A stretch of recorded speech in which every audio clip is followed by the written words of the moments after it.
জামাত ইসলামী চরমনায় সহ ইসলামপন্থীদের ইঙ্গিত করে তারেক রহমান মারাত্মক একটা কথা বলেছেন, যেটা ধৃষ্টতাপূর্ণ। তারেক রহমানকে ক্ষমা চাওয়ার আলটিমেটাম দেওয়া উচিত। একদম হাসিনা হয়ে উঠছে তারেক রহমান। দেশে আসার আগেই ইমোতে সার্ভিস দিয়ে সে অনলাইনের মধ্যে থেকে বিদেশে বসেই হাসিনা হয়ে গেছে। দেশে আসতে যে কি হবে আল্লাহ জানে। তবে নাসিরউদ্দিন পাটোয়ারির কথাই মনে করে দিব, দেশে আসতে পারেন কিনা সন্দেহ আছে। কতবার দেশে আসার কথা বলছেন, বাড়িঘর ঘষা মাজা, কিন্তু আসার খবর নেই। যে নিশ্চিত হয়েছিলেন যে নির্বাচন হবে, তারপরে ব্যাগ গুছিয়েছিলেন, এখন আবার অনেকে বলছেন নির্বাচন হবে না। তারেক রহমান দেশেও যদি আসেন, নির্বাচনও যদি না হয়, তাহলে বিপদ আছে। এই ঝুঁকি নিয়ে তারেক রহমান দেশে আসবেন না। দর্শক, তারেক রহমান বলছেন চরমপন্থা ও মৌলবাদের উত্থান যেন না হয়, সতর্ক থাকতে হবে। আচ্ছা, মৌলবাদ কে মৌলবাদ? বিএনপি কোনো দিন ফ্রম জিয়াউর রহমান টু খালেদা জিয়া একটা প্রমাণ দেখান যে মৌলবাদ শব্দটা বিএনপি বলে কাউকে নিগেট করছে। আরে ভাই, প্রতিপক্ষকে মৌলবাদ বলা, হুজুর আলেম ওলামাদের মৌলবাদী বলা, এটা তো আওয়ামী লীগের গালি। সব আওয়ামী ন্যারেটিভ তারেক রহমান গ্রহণ করছে। আরে ভাই, চরমপন্থী তো আপনার দল। এরা পাথর মেরে মানুষ হত্যা করে, নিজেরা কামড়া কামড়ি করে 156 জনকে হত্যা করে। এরা কোমরে পিস্তল নিয়ে স্লোগান দেয়। আপনি চরমপন্থী খুঁজছেন কোথায়? আপনার দলই তো চরমপন্থী দল। আর মৌলবাদী মানে, মৌলবাদী কি? সন্ত্রাসী এগুলো হতে পারে, জঙ্গি, কিন্তু মৌলবাদী বলা হয় কাদেরকে? এখানে তারেক রহমান মৌলবাদী বলতে জামাত চরমনায় সহ ইসলামপন্থীদের ইঙ্গিত করেছেন, এটা স্পষ্ট। চরমনায় অলরেডি জবাব দেওয়া শুরু করেছে, তারা ক্ষিপ্ত হয়ে গিয়েছে। আর দ্বিতীয় কথা, এই মৌলবাদী শব্দটা এসেছে কোথা থেকে? এটা মূলত আমেরিকান আবিষ্কার। এটা সেই ওয়ার অন টেররের জন্য তারা এটা আবিষ্কার করেছে। তারা ইসলামপন্থীদের, হুজুরদের, মুসলমানদের মৌলবাদী বলতো, এবং ওইটা ভারত থেকে বাংলাদেশে হাসিনা ইম্পোর্ট করেছে। হাসিনা জামাত ইসলামপন্থীদের, যারা পলিটিক্যাল ইসলামে বিশ্বাস করে, আল্লাহর জমিন, আল্লাহর আইন কায়েমের কথা বলে, তাদেরকে মৌলবাদী বলে গালি দিয়ে তাদেরকে ধরাশয়ী করত। কিন্তু বিএনপি কখনো হুজুরদের বা ইসলামপন্থীদের মৌলবাদী বলতো না।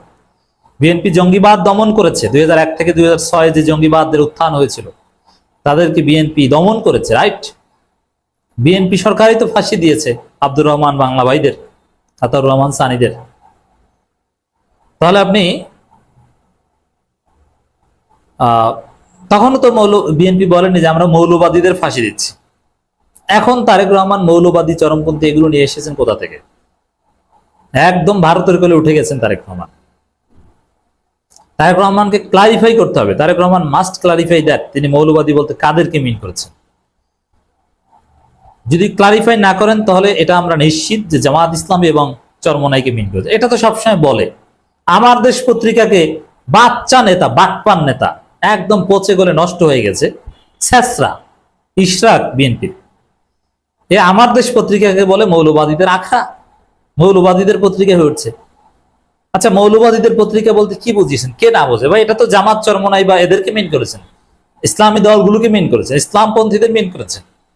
আপনি তাদেরকে মৌলবাদী বলে গালি দিচ্ছেন। ইসলামপন্থীরা এই তারেক রহমানের বিরুদ্ধে, এই ভারতের দালালদের বিরুদ্ধে জেগে উঠুন। আপনাদেরকে মৌলবাদী বলে গালি দিচ্ছে। শুধুমাত্র ভারতের দালালেরাই ইসলামপন্থীদের মৌলবাদী বলে গালি দিতে পারে। এবং শাহবাগী টু, তারেক রহমান শাহবাগী হয়ে উঠছেন, চরিত্রগতভাবে শাহবাগী হয়ে উঠছেন, আকীদাগতভাবে, আদর্শিকভাবে। নইলে এভাবে মৌলবাদী বলতে পারেন না। তারেক রহমানকে জবাব দিতে হবে। আসলে চরমনাইয়ের লোকজন এ বিষয়ে লেখালেখি শুরু করেছে। যেমন চরমনাইয়ের একজন গুরুত্বপূর্ণ তাত্ত্বিক রেজাউল করিম আবরার, তিনি লিখেছেন চরমপন্থী এবং মৌলবাদের উত্থান যেন না হয় এ ব্যাপারে সতর্ক থাকার আহ্বান বলেছেন তারেক রহমান। আচ্ছা, মৌলবাদ কারা? মৌলবাদী বলে কাদের বুঝালেন তারেক রহমান? গর্ব করে বলে আমি একজন মৌলবাদী, ইসলামী মৌলবাদী।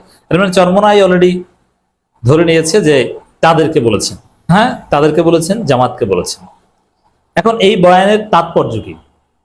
এই বয়ানের তাৎপর্য হচ্ছে, সামনে ইসলামপন্থীদের হুজুরদের নির্যাতন করা হবে মৌলবাদী ট্যাগ দিয়ে। তারেক রহমান ক্ষমতায় থাকতে ভারতকে খুশি করতে, আমেরিকাকে খুশি করতে এরকম জঙ্গি নাটক করবে, যেটা হাসিনা করেছিল। তার আলামত এটা। হুজুরদের অবস্থা খারাপ। তারেক রহমান যদি প্রধানমন্ত্রী হতে পারে আপনাদের কৌচুকাটা করবে। আওয়ামী লীগ আর কি করেছিল তার চাইতে বেশি করবে।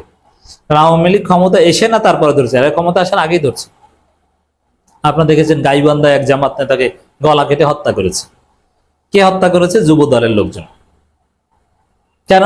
যুবদল নেতার সন্ত্রাসী কর্মকাণ্ডের তথ্য ছিল ওই জামাত নেতার কাছে, এবং তিনি এটা অনেকটা ফাঁস করে দিয়েছিলেন, অনেকে বলেছিলেন, তাকে হত্যা করা হয়েছে। জামাত নেতাকে এখনই গলা কেটে হত্যা করে। আর ক্ষমতায় আসলে ওই জিয়াউল হাসান নাকি জেনারেল, তার কর্মকাণ্ড দেখেছেন না আমার দেশের রিপোর্টে? হত্যা করে তারপরে রেল লাইনের উপর রেখে দেওয়া হতো, বলা হতো ট্রেনে কাটা পড়ে মারা গেছে। তারপরে মাথায় গুলি করে তারপরে বুড়িগঙ্গার নিচে লাশ ফেলে দিত, পাথর বেঁধে, যাতে একদম নিচে থাকে, উপরে না ওঠে, এক পর্যায়ে মাছ খেয়ে ফেলবে। হাজারের উপর গুম করেছে এক জিয়া।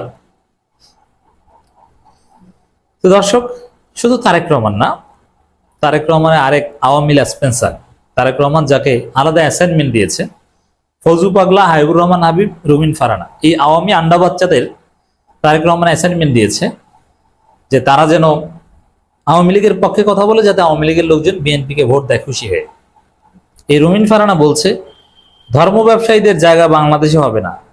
এই ধর্ম ব্যবসায়ী বলতে কাদেরকে বুঝিয়েছেন? ধর্মীয় দলগুলোকে বুঝেছেন, ইসলামী দলগুলোকে এরা বলেন ধর্ম ব্যবসায়ী। অথচ প্রকৃত ধর্ম ব্যবসায়ী হচ্ছে বিএনপি। চরমনায় পীর সাহেবের কাছে 5 কুল্লি টুপি মাথায় দিয়ে যান, আবার সরসিনা পীর সাহেবের কাছে তখন সরসিনা গোল টুপি মাথায় দিয়ে যান। এটি হচ্ছে আপনাদের ধর্ম ব্যবসা, এটা করছেন। দর্শক, সবাইকে সোচ্চার থাকার আহ্বান জানিয়ে বিএনপি ভারপ্রাপ্ত চেয়ারম্যান তারেক রহমান বলছেন, বাংলাদেশে কোনো চরমপন্থা বা মৌলবাদীর অভয়ারণ্য যেন কোনোদিন পরিণত হতে না পারে সেই প্রত্যাশা করেন। মানে জামাত, চরমনাই বা হুজুররা যেন ক্ষমতার দ্বারে কাছেও যেতে না পারে সেই ব্যবস্থা করতে হবে। এদেরকে এখন থেকে দমন করার ব্যবস্থা করতে হবে। এদের দাবি দয়া মানা যাবে না। পিয়ার সিস্টেম মানলে মৌলবাদ আখড়া দখল করবে, আখড়া করবে বাংলাদেশ। এইটা হচ্ছে এদের ন্যারেটিভ। আমরা তারেক রহমানের বক্তব্যের তীব্র নিন্দা প্রতিবাদ জানাই। ইসলামপন্থীদের মৌলবাদী বলাটা এটা ভারতীয় এবং মার্কিন ষড়যন্ত্র, ইসলামের বিরুদ্ধে ষড়যন্ত্র। মৌলবাদী বলতে কোনো গ্রহণযোগ্য টান থাকতে পারে না। আপনি জঙ্গি এবং সন্ত্রাসী বলেন, জঙ্গি কারা সেটা স্পষ্ট। আর যারা গণতান্ত্রিক রাজনীতি করে, যারা ভোটের রাজনীতি করে, যারা ইসলামী দল, তাদেরকে মৌলবাদী বলাটা চরম ধৃষ্টতা। তারেক রহমান মাস্ট ক্লারিফাই তিনি কাদেরকে বলেছেন। তো বিএনপি অন্যান্য নেতারা তো সরাসরি জামাতকে মৌলবাদী বলে গালি দেন, চরমনাইকে মৌলবাদী বলে